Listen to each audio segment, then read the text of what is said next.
Hello everyone and welcome. My name is Josh and I'm here at Arizona Science Center for today's 12:30 Facebook Live.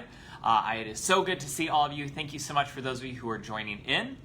Today we're going to be talking about light and a fun and easy way that you can explore some of the properties of light with your young scientist at home. So again, my name is Josh here at Arizona Science Center for today's 12:30 Facebook Live, and I'm so glad to be here with you on this Thursday. Are you all ready to get started? Awesome. I am going to take that as a yes. And when we are talking about light, there's so many different ways that we can talk about light. But one of my favorite ways to explore light is to actually use something like this. Does anyone have any idea what this is called? Have any of you used one of these before? If you look in the description, it may also be listed in the description. Good. So that's right. This is a kaleidoscope. So a kaleidoscope is essentially a really fun way to explore the different reflective properties of light, and we can do it today with today's fun do-it-yourself craft at home for you and your young scientists at home. For today's activity, you're going to need a paper towel tube or something like that, right? Empty toilet paper rolls, any sort of empty cylinder is going to work very well. You're going to need, I'm just using some plastic wrap for the ends because plastic wrap is a transparent or a see-through material. If you want to get a little fancy or you have some early holiday decorations that you want to use as well, right? Different types of cellophane, anything that you can still see through, feel free to explore and use whatever you have around the house. You're going to want to have something in the middle that is fun and exciting to look at.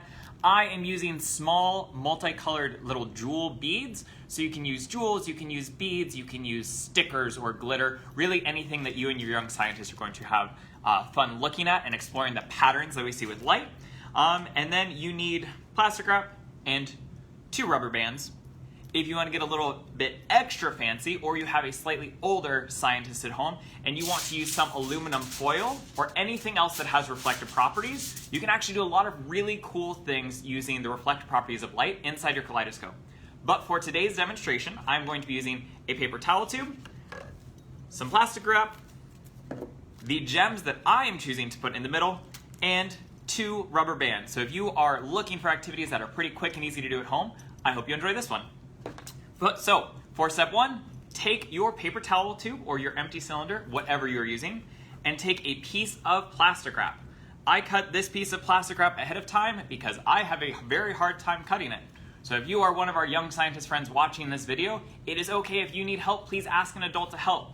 You are just going to take your plastic wrap on one end of your kaleidoscope and you are going to rubber band it closed. So I'm going to put it on once, and that doesn't look quite sturdy enough, so I'm going to do a quick loop. And now I have a see-through way so that I can still see you. Oh, there we go. There's the light, right? I can see all the way through, but this plastic wrap is going to keep everything that I put in my kaleidoscope closed. And because I am very excited to be working with these jeweled beads, I'm actually just going to take and dump the whole bag inside. Again, this is your kaleidoscope. You can use as many or as few materials. You can throw in aluminum foil for reflection. With adult help, you could also use small mirrors or anything like that. You can use glitter, all sorts of really fun and exciting things.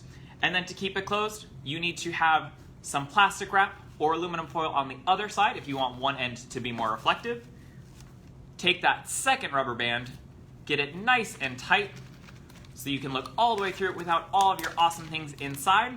And now, you can explore your very own kaleidoscope and see all the different ways that things change. Again, if you are doing this at home, I strongly encourage you to put up a wall of aluminum foil or something because using light's reflective properties, you can actually do really cool geometric and symmetric patterns, but you know the developmental level and what will be fun for yourself and your young scientist best. So thank you so much for joining today's quick demonstration on how to make your own kaleidoscope. If you are looking for fun ways to explore light or fun ways to explore color, please feel free to check out all of the free and amazing resources we have at azscience.org.